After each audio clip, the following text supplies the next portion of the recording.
BNP ঘোষিত ৩১ দফার মাধ্যমে দেশ পরিচালনার অঙ্গীকার জানিয়ে চাঁদপুর মতলব উত্তর উপজেলার জহিরাবাদ ইউনিয়নে এক উঠান বৈঠকে বক্তব্য রাখেন বিএনপির জাতীয় নির্বাহী কমিটির সদস্য ডক্টর মোহাম্মদ জালাল উদ্দিনের সহধর্মিণী ইঞ্জিনিয়ার শাহনাজ শারমিন।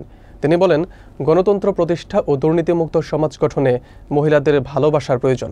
বিস্তারিত থাকছে শামীম মিয়াজির তথ্যচিত্রে।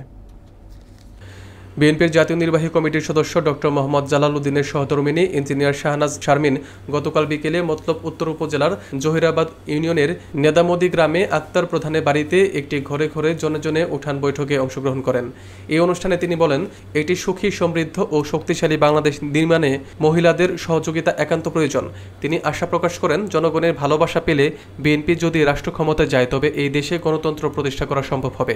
তিনি আরও জানান, বিএনপি রাষ্ট্র ক্ষমতায় গেলে আগামীতে তাদের ঘোষিত ৩১ দফার মাধ্যমে দেশ পরিচালিত হবে।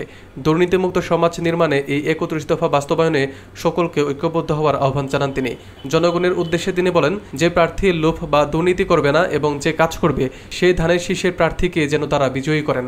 জহিরাবাদ ইউনিয়ন বিএনপির সাবেক সাধারণ সম্পাদক আক্তার প্রধানের সভাপতিত্বে এই বৈঠকে উপজেলা বিএনপি সহ সভাপতি এস.এম. জাহাঙ্গীর আলম, সাংগঠনিক সম্পাদক মিয়া মঞ্জুর স্বপন, তোফায়েল পাটোয়ারি সহ আরও অনেকে উপস্থিত ছিলেন।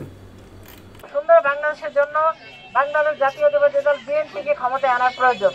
সেই লক্ষ্যে আপনারা মহিলারা একটা গুরুত্বপূর্ণ ভূমিকা রাখতে পারেন। আপনাদের মূল্যবান ভোটে ধানের শীষ জয়ী হলে আমাদের দেশের কল্যাণ হবে। আপনারা আশা করি সেই গুরুদায়িত্বটা পালন করবেন।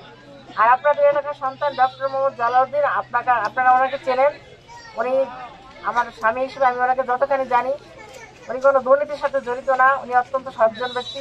উনি ওনার সামাজিকভাবে ব্যক্তিগত উদ্যোগে এই এলাকায় ওনার সাধ্যমতো উনি যতখানি সবার জন্য পেরেছেন উনি করেছেন।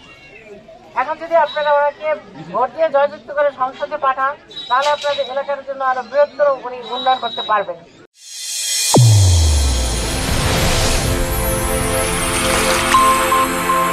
চ্যানেল A1 হৃদয়ের স্পন্দন।